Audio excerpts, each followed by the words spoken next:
Hey, Jake or Dom, whoever you are. All right, we're going to try it now. Let's see. Well, this looks a bit more promising.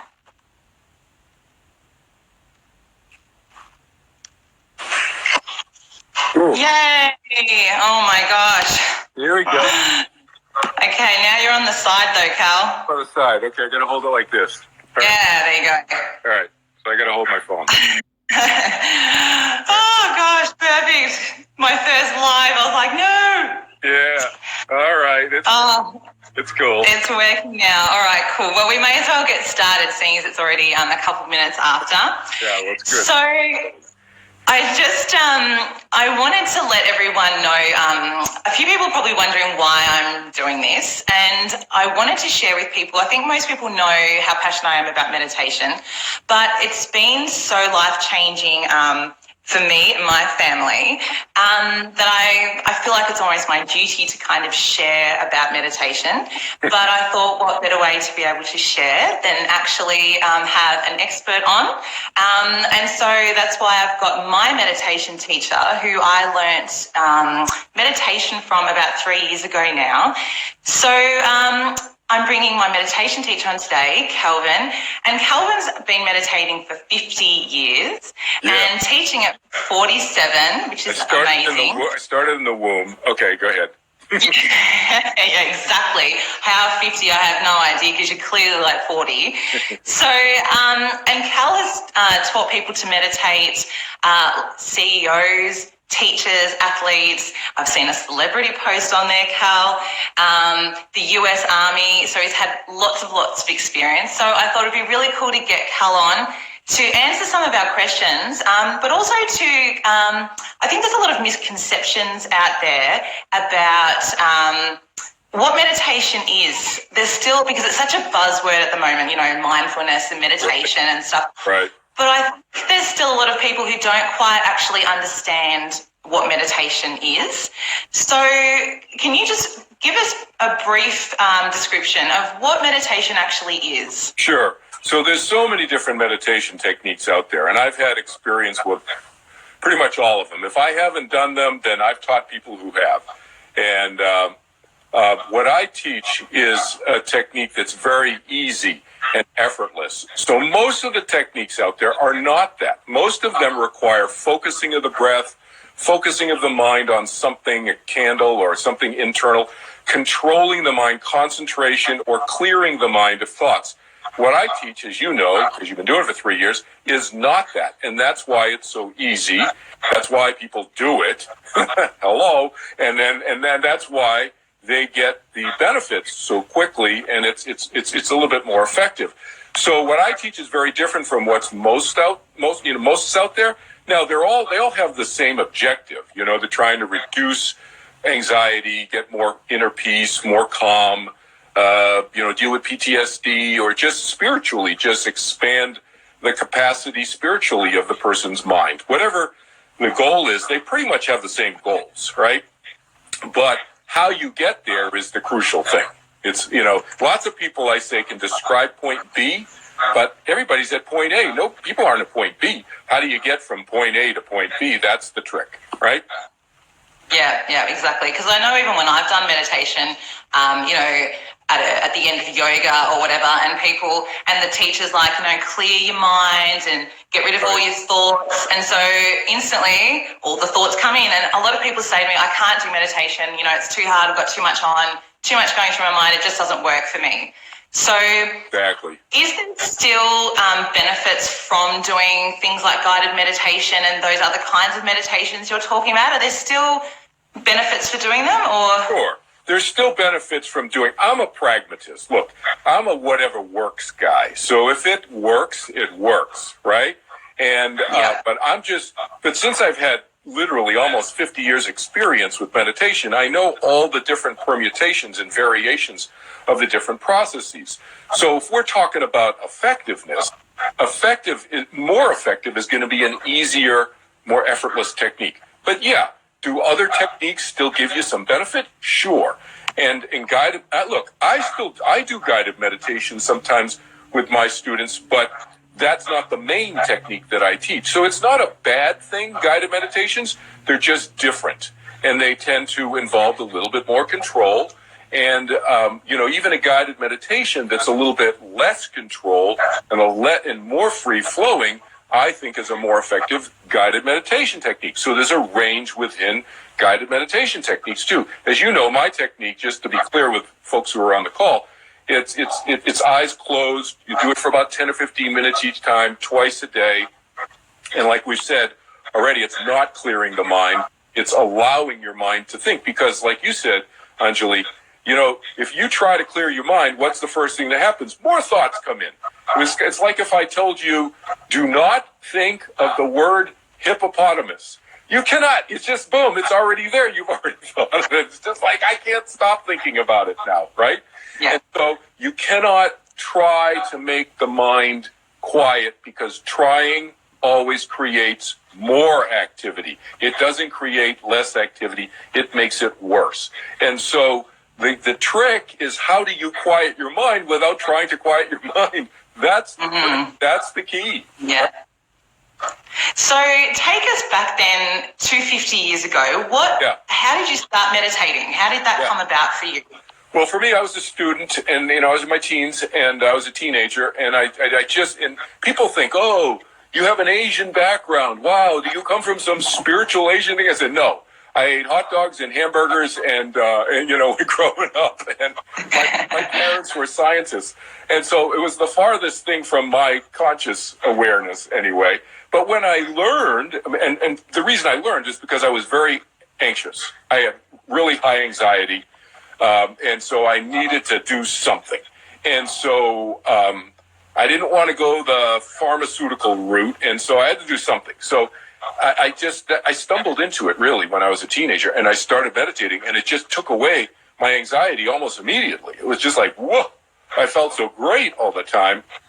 And then that's when all the spiritual stuff started happening just spontaneously. It wasn't because I was thinking about it or I'd never read any books.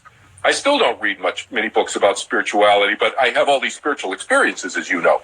So, but they're all from experiential, just internally, and they just have happened. But no, I was stressed out. That's the bottom line. I was a stressed out student, and I needed help. That's why I learned. Yeah, simple. And so, touching on the spiritual thing, because I know that's where some people have a misconception that it has to be a spiritual thing, but meditation is not just a spiritual practice, is it? It's not for someone who is necessarily into that stuff or anything like that. Yeah, I'm a good example. I was not into that stuff at all, and I was very much more science-oriented and psychology-oriented and stress and all this stuff, and in studying stress. I was stressed out, but I was into studying stress too, from a psychological standpoint. And I tell people now when I teach, what I teach now changes your brain and your blood chemistry, and that contributes to our anxiety and our stress when our cortisol levels, our adrenaline, and our lactic acid, and all these hormones and chemicals are out of balance. And so what I teach is basically the opposite of the fight or flight switch gets turned on. So the fight or flight switch, everybody knows that. Well, there's an opposite switch. That's what I teach. The technique that I teach turns on the opposite switch. The medical term for that is the parasympathetic nervous system. So that's the calming part of our nervous system. But the trick is nobody knows how to turn it on. So that's what I teach. I teach people how to turn it on. So is there any scientific research or anything that's been done to prove what you're saying about the physiological effects, and that there actually is some real effects that are happening? Yeah, people can Google these. There's thousands of experiments. I was a first test subject in the very first medical studies done in the United States a zillion years ago. People may not believe this, but yeah, I was in 1970, 71, and I was a test subject in these experiments, and they were published in the Journal of American Medical Association and Scientific American Magazine. It was a cover story and all this stuff. And then it went all over the world. They were doing research in Australia, New Zealand, Canada, France, the UK, all over the place. They started doing research after that. But we were hooked up to all kinds of machines, and they were taking blood samples before, during, and after. So this is real stuff. You can't fool your blood chemistry. Your blood chemistry is your blood chemistry. You can't say, well, I feel so much better, and you look at the blood chemistry and there's no change. You know, the cortisol levels plummeted, the lactic acid levels plummeted immediately. And so that's what I talk about even today, decades later, with my clients, because my students, that's real stuff. You may feel better sometimes and feel a little better after doing some sort of meditation or guided meditation, and it may have an effect, but we don't know. And the results in the blood chemistry you can't mess around with. It either is or it isn't. And I teach a lot of people who have cardiovascular issues and so forth, and doctors refer their clients to me all the time. And I was going to say that too, like, what other benefits does meditation have? Obviously, everyone knows that, it can help with anxiety and things like that. But what else can meditation actually help with? Yeah, well, it obviously helps with all those anxiety issues, but it also expands your conscious capacity of your mind. What does that mean? So I use an analogy that I borrowed from a psychology professor a zillion years ago. He said most people incorrectly think that the human mind is like this little 8-inch, this little 16, 15 centimeter little plastic bucket. And it's got like 8 or 10 ping pong balls. Those are your thoughts popping in and out of it. He said, people think that's their mind. That is not your mind. That's a small part of your mind, he said. Your mind is really vast. He said, it's like this huge football stadium. It's really vast. Imagine it empty with nobody in there but you. That's what your mind is. And so what I've taken that analogy and I've expanded on it and said what I teach is a way to turn on the light switch in the rest of the stadium that's instead of just having a little desk lamp around this little 8-inch bucket part of your mind. And so that expansion of your mind, kinds of things, creativity, intuition, abilities, et cetera, is feeling good, feeling happy. That's the thing. You expand your capacity mentally and you balance your emotions inside. Your fears go away and your concerns about the uncertainties of life, et cetera, you can be, with your family, with your kids, your beautiful kids. You can be there with your husband. You can be present. That's the thing. And so the mind is a huge component of that, along with the blood chemistry and all the other brain chemistry changes. Yeah, because I know for me, it wasn't a stress thing, which is kind of uncommon these days because most people have some kind of anxiety or stress or just, the busyness of life. And that's something I've always been fairly good at is not getting kind of caught up in the busyness of life. And I'm fairly slow with my kids and stuff like that. But it's the fear that I had that the meditation has really helped with. And so once that fear is kind of eliminated, you can't help but just be in this kind of joyous state where, because once your fears are gone, then what else is there to do but enjoy life and be happy and notice the small things in life, So that's, for me, that's been the biggest thing.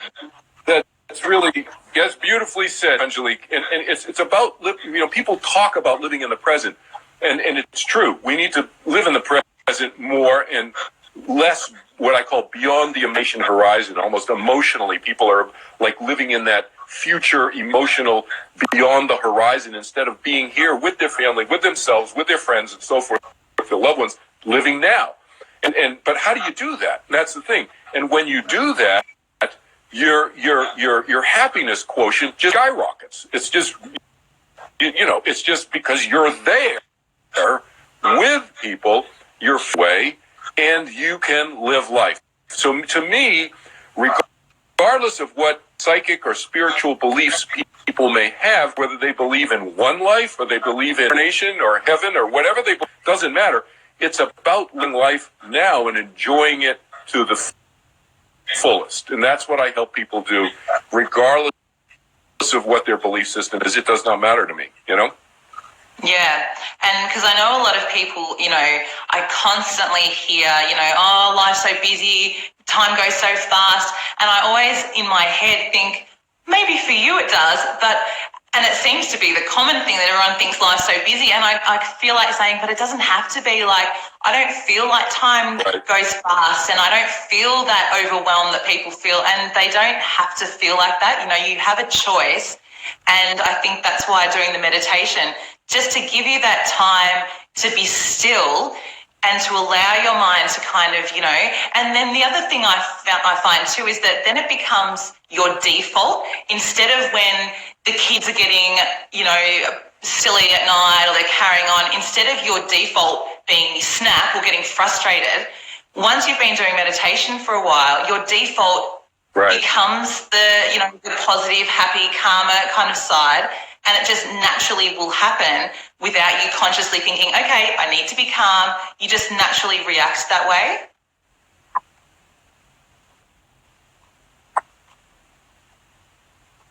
Phrasing it and describing it is beautiful. And I would say this is what they talk about in the books, when they talk in the meditation books, when they talk about just be. See that all the time in the books. They'll say, just be in life, just be in the moment, be in the moment. Well, that's what your own words is, that you're naturally in the moment. Because here's the thing, you know, you can read as many books as you want. You can go to a workshop and you can understand intellectually everything, but the issue is living it.